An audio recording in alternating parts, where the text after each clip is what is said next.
Hi friends, ఈరోజు కందిపప్పు గోంగూర ఎలా వండాలో చూద్దాం. నేను 2 కప్పుల కందిపప్పుకి 4 కప్స్ వాటర్ తీసుకున్నాను. వాటర్ తీసుకొని అందులో కొంచెం పసుపు, పచ్చిమిర్చి, కరివేపాకు వేసుకొని కుక్కర్ పెట్టుకోవాలి. ఆఫ్టర్ కుక్కర్ చూద్దాం, కుకింగ్ అయిపోయింది. బాగా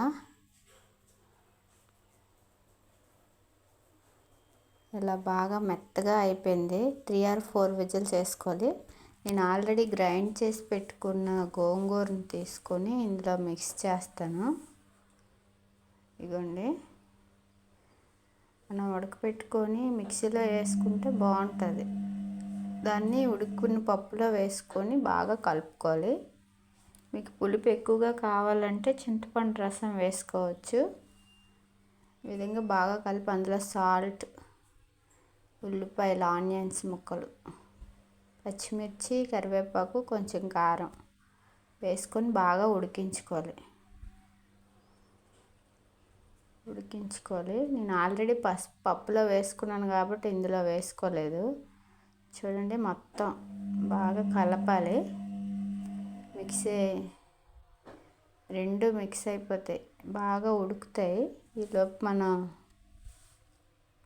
పోపుకి రెడీ చేసుకుందాం. ఇందులో కొంచెం ఆయిల్ వేసుకొని మినపగుళ్ళు, శనగపప్పు, ఆవాలు, పచ్చిమిర్చి అన్నీ వేసుకోవాలి. ఆనియన్స్ అయిపోయింది, ఉడికిన పప్పులో వేసేద్దాం. పప్పు గోంగూర రెడీ ఫ్రెండ్స్. చాలా బాగుంటుంది వేడి వేడి అన్నంలో. మీరు కూడా ట్రై చేయండి. నా ఛానల్ని సబ్స్క్రైబ్ చేయండి, లైక్ చేయండి, షేర్ చేయండి. Thank you friends. Thank you all.